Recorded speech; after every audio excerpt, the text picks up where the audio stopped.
elevator pitch by Mike Clarke. Prologue, 2084. The Americans have wasted all the shale gas.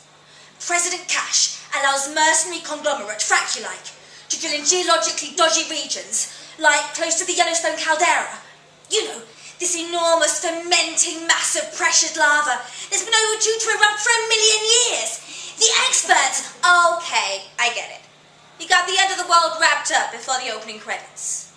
But give me the human interest. And what did you say your name was? Isobel, I say coolly, drawing breath momentarily and pressing the lift's down button. OMG! Jenny Cassidy, exec producer, Oscar-nominated Best Picture Britcock, has not only let me start my pitch, but she's asked my name. We're not even in the bloody elevator yet. So, Isobel, shoot, Jenny says. She's slim, suited, and obviously looks after herself. I'd normally have offered to carry her massive Gucci bag when her car pulled up outside the Citadel, but she tossed it over her shoulder like it was a little canvas tote. The apocalyptic eruption blots out the sun for 18 months, or long enough for civilization to die out anyway. Then the heroine surfaces. She's commander of a nuclear sub. A lift opens, and me and Jenny step inside. Despite my furious pressing of the door's close button, some bearded jerk jumps in with an iPhone wedged against his ear.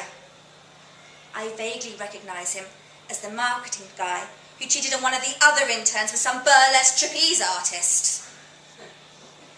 Jenny looks interested in the stack of script he's almost dropped over the lift carpet.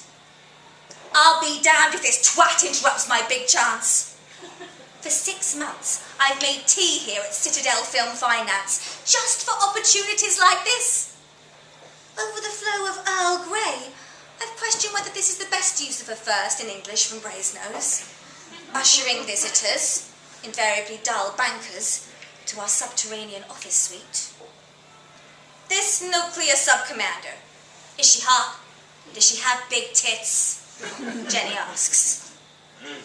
I'm uncharacteristically speechless. I must be giving Jenny a look that says, didn't I read in this week's Guardian that you were one of media's top 10 pin-up feminists? It's the movie business, Isobel. Shorthand for genre, Jenny says. She smiles like it's some ironic counter-subversive test. Like, are we casting Scarlett Johansson or Rooney Mara in this baby? Shit! She's talking about casting already! This is my chance. The sub's English, I add patriotically. And I'm also thinking which A-lister I'd offer the part. She's sassy, kick-ass, a pro. But yeah, she's hot for an old, slightly more experienced woman. I try to avoid eye contact with Jenny and immediately regret it. And her tits are, medium? Jenny narrows her eyes at my lack of precision. Like mine, I say desperately. I then panic over whether to push out my chest or hunch my shoulders to illustrate the point. I opt for the former, on account of appearing appropriately assertive. I immediately regret this, when I remember I'm wearing a sheer Mad Men blouse, and the guy with the script drops his mobile phone from his ear and stares straight at me, or more precisely, my medium tits. It's a strange sensation when you're hoping the ground will swallow you, and you're already plunging towards the 3rd floor basement. Got to be Kate Winslet, Jenny decides. The lift shudders, jerks under our feet like it's come to an unscheduled stop. The soft down light has cut out, and this fluorescent strip flickers on, and I see lines under Jenny's foundation. It's deadly quiet. I've taken this lift 1,000 times, and I can't remember if it normally plays music. Now nothing's coming from the speakers.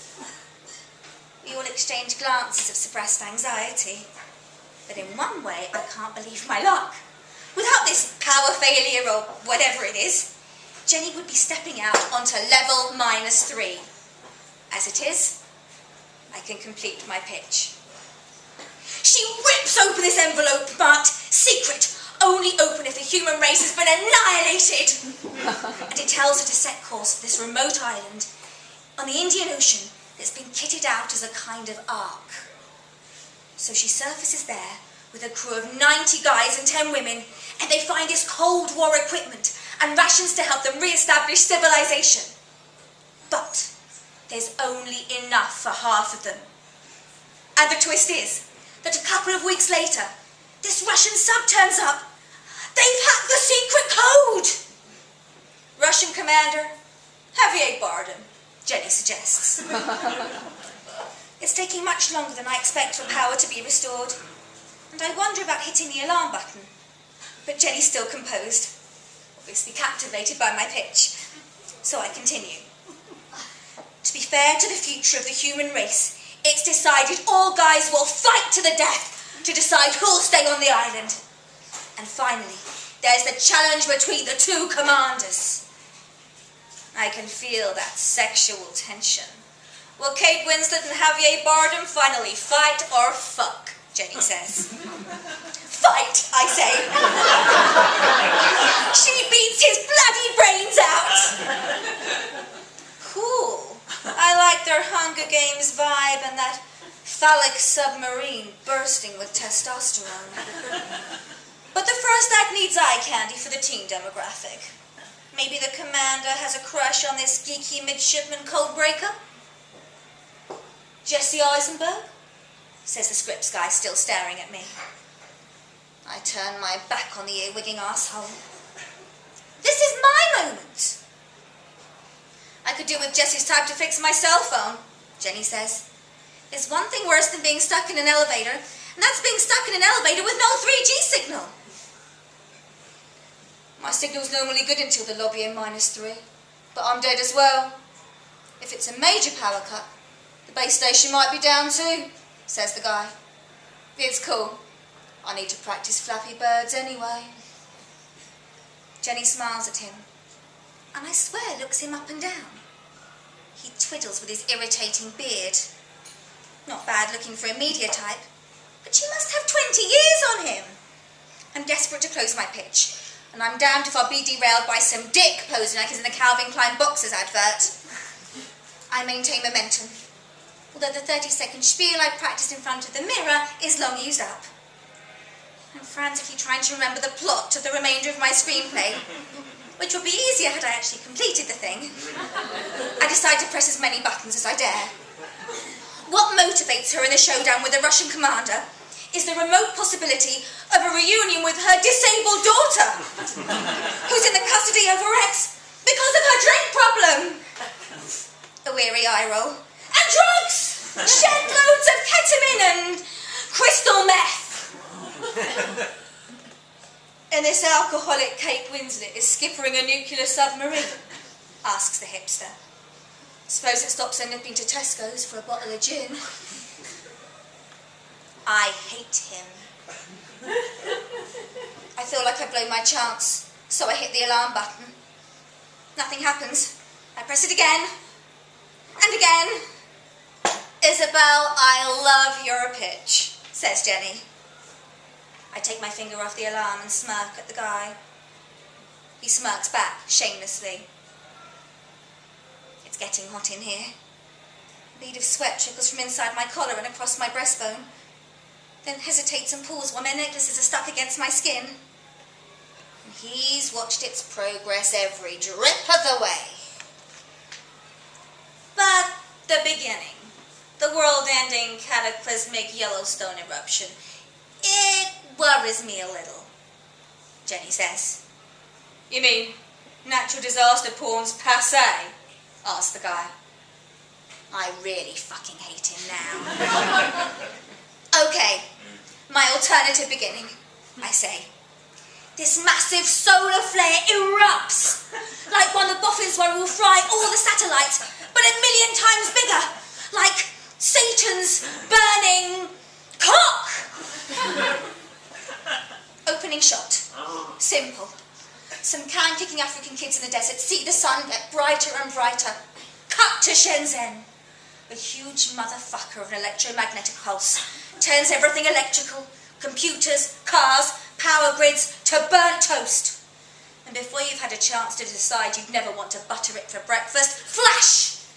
The Earth's surface gets the 1,000-degree hairdryer treatment, and that's how all human life gets wiped out. Except for in submarines. Totes cinematic. And what's more, my ex-boyfriend works for a film in Soho who could knock the whole shebang up for less than $500,000. Cool, Jenny says, peeling off her jacket. The back of her blouse is as transparent and sweat-soaked as mine feels. I'm guessing the reason it's so stifling is the air conditioning's out all over the building. This light we've tripped on using the emergency batteries, the guy says. Then, would anyone object if I took off my shirt?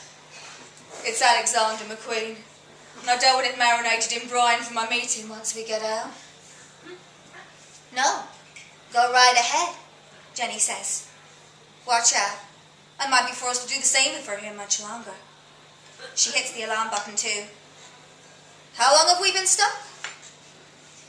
Enough for about 130-second elevator pitches for sure, I say. We're all silent. The guy is leaning against the wall, looking cool in both senses of the word, stripped to the waist in his jeans. I feel a jealous compulsion to do the same when I see Jenny's and my reflection in the mirror. Two immaculately dressed professional women, propped up and perspiring, and wondering how long we'll maintain our composure. I replay my pitch mentally and silently over and over again.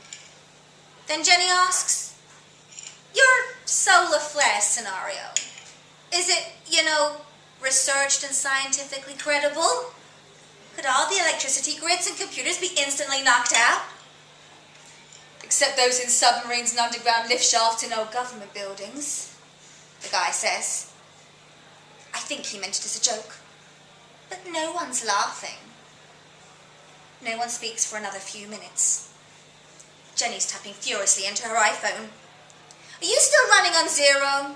She asks the guy, who I swear's taking a selfie. Not a question my girlfriends ask me, he replies. It must be half an hour now, and I'm creeping myself out. In the bowels of this basement, we've heard nothing to suggest that civilization is coming to help us. If indeed it's still out there. I'll email you my treatment, I say to Jenny, pulse pounding in my ears. She's slumped on the floor, jacketless, heels kicked off.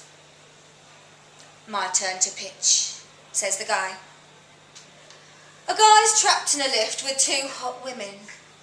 There's a chance, distant but plausible, that outside there's been some disaster. And the question is, if they all think the worst, where's the harm if they follow their base instincts, whatever the eventual outcome? What should the guy do? He glances at Jenny, but he rests his hands on my waist.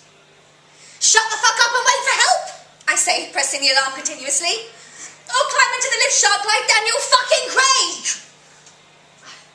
James Bond gets rewarded appropriately for his bravery. He smirks. Jenny slips on her stilettos, stands, and starts to unbutton her blouse. She beckons the guy over to the doors, against which she flattens herself and stretches out a sleek, muscular leg.